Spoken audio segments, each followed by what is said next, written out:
Good evening teachers.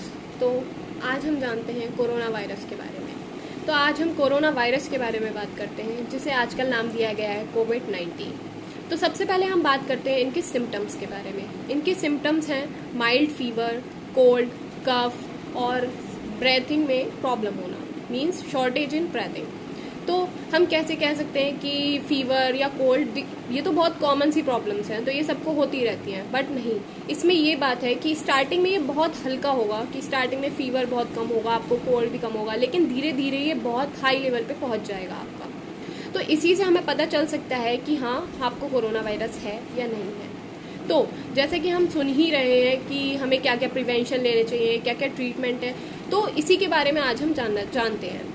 तो सबसे पहले इसको ये पता करते हैं कि इसे कोरोना वायरस नाम क्यों दिया गया। इसे कोरोना वायरस नाम दिया गया इसके स्ट्रक्चर की वजह से। इसका जो स्ट्रक्चर है उसके आउटसाइड में हर जगह पे क्राउन टाइप में थोड़े स्ट्रक्चर्स हैं, तो इसीलिए इसे कोरोना नाम दिया गया, because of the crown structure on it's present on it's outer layer. तो अब हम जानते हैं इनके सिम्टम्स से हम कैसे पता लगा सकते हैं। सबसे पहले इसका जो कफ होगा वो ड्राई कफ होगा, not a normal cough but dry cough. दूसरा, अगर आपको फीवर है, हल्के लेवल पे है, इट्स फाइन, लेकिन अगर आपका बढ़ रहा है तो यू नीड अ डॉक्टर। तो और उसके बाद शॉर्टेज ऑफ ब्रीथिंग, ठीक है। उसके बाद हम आते हैं इसके डायग्नोज पे। इसे डायग्नोज कैसे किया जा सकता है। इसे डायग्नोज करने का अभी तक सिर्फ एक ही तरीका मिला है, that is PCR, polymerase chain reaction, जो कि डॉक्टरों के द्वारा किया जा सकता है। तो उसके बाद इसका सिर्फ यही तरीका। उसके बाद आता है इसका ट्रीटमेंट। इसका ट्रीटमेंट ये है कि इसका अभी तक कोई ट्रीटमेंट आया ही नहीं है। इसका अभी तक कोई भी वैक्सीन नहीं आ पाई है। इसकी अभी तक हमें कोई ढंग से नहीं पता कि हमें क्या लेना चाहिए, क्या नहीं लेना चाहिए, तो इसकी हमें अभी कोई जानकारी नहीं है। बट इसके प्रिवेंशंस बहुत हैं और ठीक भी हैं। इसके प्रिवेंशंस हैं, आपको कंटिन्यूसली अपने हैंड्स को वॉश करना चाहिए। जब भी आप कोई कहीं बाहर जाएं, किसी से मिले, या नॉर्मली आप नॉर्मल अपने घर से बाहर निकलें और घर आके आपको हैंड वॉश करने चाहिए। खाने से पहले, मीन्स आपको बिल्कुल प्योरिटी दिखानी पड़ेगी अपने हैंड वॉश में। सेकेंड, अपने फेस को कवर रखें, मोस्टली अपना नोज एरिया और अपना माउथ एरिया, इन दोनों को कवर रखें। और उसके बाद आता है हमारा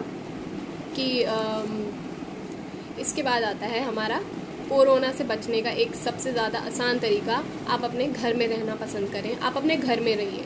फिर और अगर आप बाहर जा भी रहे हैं तो आप सोशल डिस्टेंसिंग बना के रखिए। जैसे हमारे गवर्नमेंट ने एक रूल दे रखा है 1 मीटर का गैप, तो 1 मीटर का गैप आप सबसे बना के रखिए। चाहे वो कफ कर रहा हो, चाहे वो स्नीज कर रहा हो, बट स्टिल आपको अपना बचा के चलना है। तो उसके बाद आप अननेसेसरी जो एनिमल्स होते हैं उनसे थोड़ा दूरी बना के रखिए, तो ज़्यादा उसमें फ़ायदा रहेगा। तो अब हम आते हैं कि इसके क्या ये पहली बार आया है, क्या ये पहला वायरस है। नहीं, ये ऑलरेडी 2 बार आ चुका है, और सबसे पहले भी ये चीज़ चाइना में ही आई थी, जो कि 2003 में आई थी, जिसको नाम दिया गया था SARS-CoV। तो ये काली बिल्लियों के द्वारा की हुई थी। फिर वैसे ही हम आते हैं फिर नेक्स्ट वाले पे। तो नेक्स्ट वाला हमारा आया था 2012 में, जो आया था सऊदी अरेबिया में। तो सऊदी अरेबिया में जब ये आया था उसका नाम दिया गया था MERS-CoV। तो वो हुआ था कैमल से। लेकिन अब जब ये कोविड-19 मीन्स हमारा कोरोना वायरस आया है, ये भी चाइना से आया है, तो इसका बिल्कुल कंफर्म तो नहीं मिल पाया है कि ये बेड से हुआ है, लेकिन हाँ, इसके काफ़ी ज़्यादा बताया गया है कि ये बेड से ही हुआ है। तो मैं यही चाहती हूँ कि आप लोग अपनी दूरी बना के रखिए और आप लोग खुश रहिए।